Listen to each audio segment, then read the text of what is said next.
السلام عليكم ورحمة الله وبركاته. ازيكم حبايبي؟ عاملين ايه؟ اللهم صل وسلم على سيدنا محمد وعلى آله وأصحابه وسلم. طبعا عرفنا احنا هنعمل ايه. احنا عرفنا النهاردة يوم عاشوراء. كل سنة وانتم طيبين، وكل سنة والأمة الإسلامية بخير. هنعمل النهاردة طبق عاشوراء جميل، يستاهل بقكم. يوم عاشوراء دوت طبعا كلنا عارفينه ان احنا بنصوم تسوع وعاشوراء. دي حاجة اخدينها عن الرسول عليه الصلاة والسلام. يوم علمنا النبي صلى الله عليه وسلم العمل الذي ينبغي علينا فعله لنيل مرضات الله تعالى، وهو الصيام. عن ابن عباس قال رسول الله صلى الله عليه وسلم: قدم النبي المدينة فرأى اليهود تصوم عاشوراء، فقال: ما هذا؟ قالوا: هذا يوم صالح، هذا يوم نجي الله بني إسرائيل من عدوهم فصامه موسى. فقال: أنا أحق بموسى منكم، فصامه وأمر بصيام. كذلك أمرنا النبي صلى الله عليه وسلم بمخالفة اليهود بصيام يوم قبله، يا إما تصوم يوم قبله يا يوم بعده. وقال سمي ليه بعاشوراء؟ لأنه يوم الذي يقع فيه العاشر من الشهر. وذكر فإن الذكرى تنفع المؤمنين. أنا حبيت أقول لكم معلومة كده بسيطة. وطبعا اليوم دوت اللي هو ربنا أغرق عدو الله فرعون. فعشان كده بقى ايه، احنا بنصوم يوم عاشوراء، يوم قبله يوم تسوعاء ويوم عاشوراء. والرسول قال: لو انا فضلت للسنة القادمة هصوم يوم قبله، عشان نخالف بس مين؟ عشان نخالف اليهود، ما نبقاش زيهم. يا اما نصوم يوم قبله يا يوم بعده، يبقى نصوم تسوعاء وعاشوراء، يا اما نصوم عاشوراء ويوم بعده. المهم ان انا جبت العاشوراء، جبت لكم الغله زي ما انتم شايفين اهي.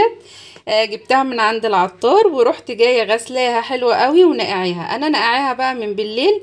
بصوا كده، هي فتحت اهيت كده شويه. انا هبتدي بقى ايه، اجيب حله واشطفها تاني برضو، اشطف الغله بتاعتنا تاني كذا مره كده، واجيب حله فيها ميه واحطها ايه، احط فيها الغله واحطها على النار لحد بقى ايه ما تبتدي بقى ايه تستوي معانا. وبعد كده هقول لكم بقى ايه هنعمل ايه. يلا بينا نجيب حله الاول ونغسل الغله بتاعتنا ونرجع لكم تاني. انا جبت الحله اهيت وحطيت فيها الغله بتاعتنا زي ما انتم شايفين اهي، وهسيبها بقى ايه تغلي على النار كده، تاخد وتدي كده مع نفسها لحد ما تستوي كده وايه، ونرجع لكم تاني نقول لكم هنعملوا ايه. بصوا ابتدت تستوي واحده واحده. هنطلع بقى في ريمه اهوت على الوش كده، هنبتدي نشيله كده.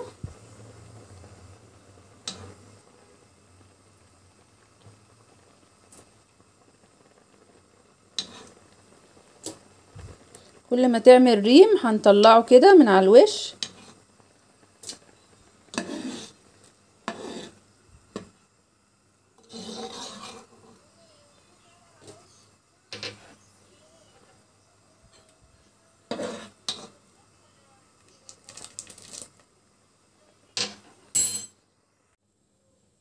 كده زي ما انتوا شايفين اهي استوت.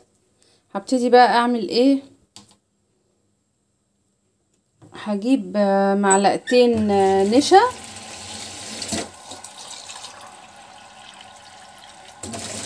على كوباية لبن كده، او كوبايتين لبن. هقلب النشا وارجع لكم تاني.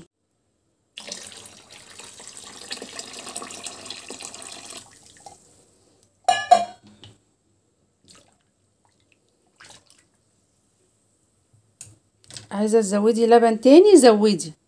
انا عندي بقى ايه السكر، هنزل بالسكر. هقلب كده كله. انت حطي بقى ايه حسب السكر اللي انت عايزاه. عايزاها مسكره قوي زودي سكر، عايزاها مظبوطه يعني كوبايه ونص كده ايه سكر. انا كده كويسه معايا. هقلبها كده شويه لحد ما تغلي، وبعدين ايه نشوف هنعمل ايه. بصوا اللبن بالخير بتاعه بالقشطه بتاعته.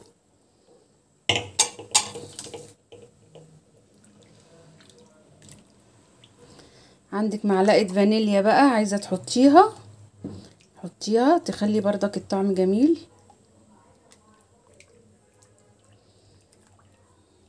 لو عندك قشطه لبن ممكن تحطي بردك معلقه كده ولا معلقتين، بتخلي لها طعم جميل جدا.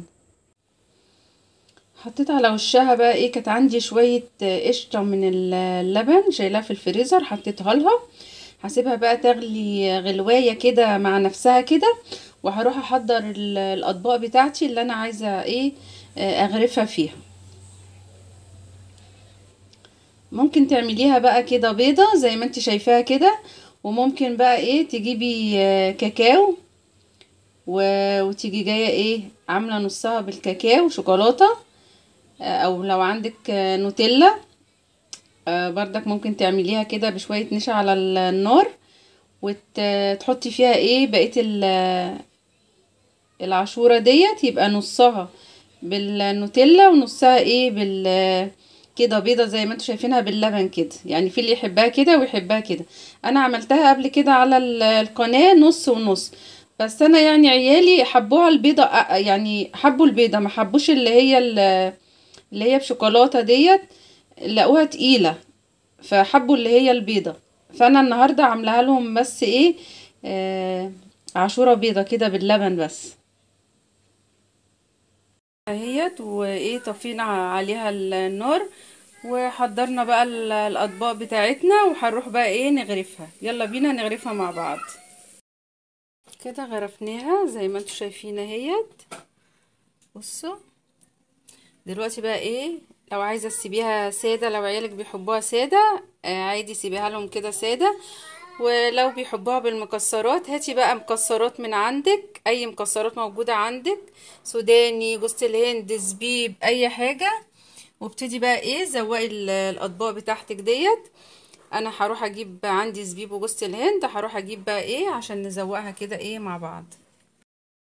وكده بعد ما زوقنا زي ما انتوا شايفين بالمكسرات اللي موجودة عندك في البيت، اي مكسرات، انا كان عندي زبيب وجوز الهند زي ما انتوا شايفين كده، وحطيتها اهي. بصوا المنظر والجمال.